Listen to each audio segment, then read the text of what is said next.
We want to take you right now to San Francisco, where pro-Palestinian protesters have staged a demonstration that has shut down the Golden Gate Bridge. Let's go to CBS News Bay Area for live coverage. You can see traffic is just backed up to this point. At one point, it was well beyond this point near San Leandro, so that was causing a big problem. So we're seeing things getting slightly better for anyone traveling on 880. It's still, by any means, do not use 880. It's still really backed up. This is right, but we're actually seeing movement, which is certainly an improvement from the past several hours that it's been at a complete standstill. And I guess that is because that one lane was able to open. So we're seeing progress that there. I want to take you back to the Golden Gate Bridge, though, because we're also seeing some progress there as officers appear to be taking some of the people into custody. We saw them face to face with them, talking to them. And I think we are starting to see some potential arrests at this point, which will probably give a little bit of hope for some of the people that are stuck in those lanes right now. Very tough job for the CHP because you have to come at this in a way that is going to make sure that this remains peaceful. Okay, I'm being directed here to the bottom left side of the screen where we are seeing, okay, one person there, it looks like. Yep, being walked away. Yep, you can see that person. I believe that is the person there in the fluorescent green vest being walked away by officers. So I think that we are seeing the potential for loosening up here on the Golden Gate Bridge, but right now both directions are blocked. The protest started on the southbound lanes, and that is where the cars are stuck, and then the CHP ended up closing down the northbound lanes to try to keep some people out of this mess and also give themselves a little bit of leeway because we're talking the Golden Gate Bridge. There's no parallel road that people can take as an alternative. All right, we are going to be going back, I think, to the plaza, the toll plaza, where, well, nothing's been happening there, no vehicles in or out of the city. And I think we're seeing another arrest there, just where another arrest being made. But okay, here's the live look. At the Golden Gate Bridge toll plaza, very rare scene where you would see no vehicles going in either direction. And again, this started at about 8 this morning, so toward the end of the heat of the morning commute.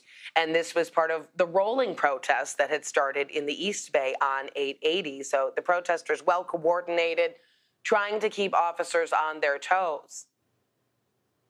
Okay, and we are going to go back, I'm being told, to southbound 880. That is where we are seeing protesters now blocking the on-ramp.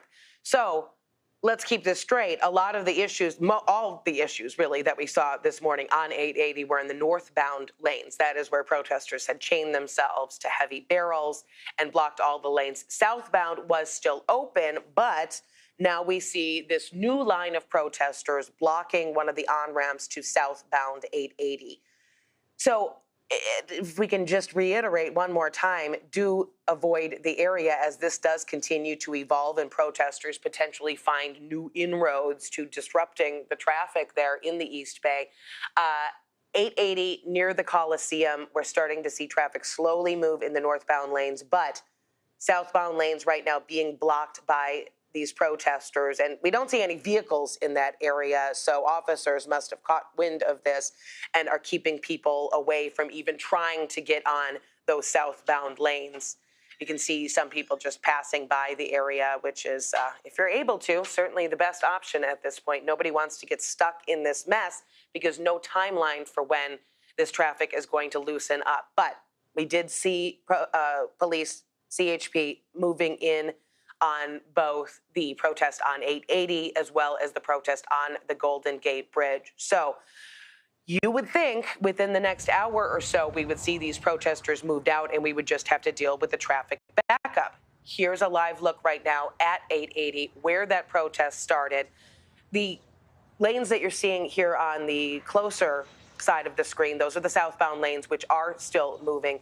It's the northbound lanes where you see those officers still dealing with those protesters, not only the people that they have to get out of here, but then those heavy barrels. Obviously, they have the equipment to do so, but they have to move it into the area and get rid of these heavy barrels that the people had once chained themselves to. Again, pro-Palestinian protesters, part of a larger A15 protest for April 15th. That is today, a day that a lot of people are going to remember for not good reasons, because of being stuck in traffic for hours. And, you know, it's not only a nuisance for some people, it could be a very serious situation if people have emergencies, people they need to get to, people have a plane to catch, you know, varying levels of urgency, obviously, but very, very disruptive. And we heard from some of the commuters who were stuck in this backup saying, hey, I don't have anything to do with U.S. policy or what's going on in Gaza.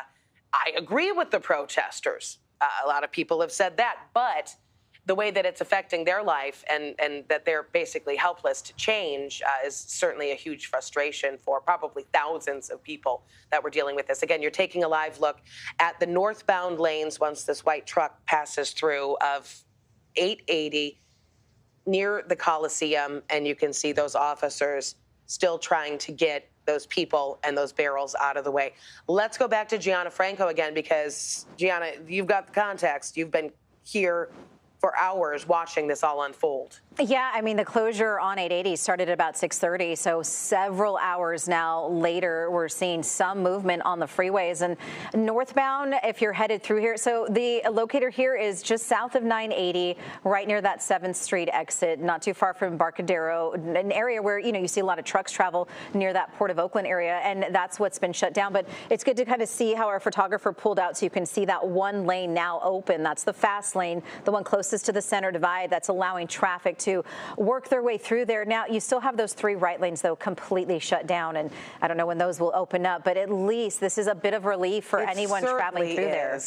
Yes, I mean, any movement is some movement at this point, because like we've been saying, I mean, if you're in the middle of the backup, there's nowhere to go. You can't change your mind, turn around, find an alternate. You are just literally stuck there. And you saw, what, dozens, hundreds of vehicles in that situation when it comes to between these 2 protests. Yeah, and I mean, and that's the thing too, and if you're stuck, especially towards the center divide or those left lanes, you can't really work your way over to exit an off-ramp either. Right. And a lot of cars are struggling to do that, but this will help a lot of people travel through there. Let's get you updated just on how all of these closures look, because, you know, as Ann has been talking about, it's not just 880, it's that closure on the Golden Gate Bridge as well. So I'm going to show you a map here. You can see you've got the middle of your screen there. You've got westbound 80 heading towards the Bay Bridge. You've got northbound 80 where the closure is.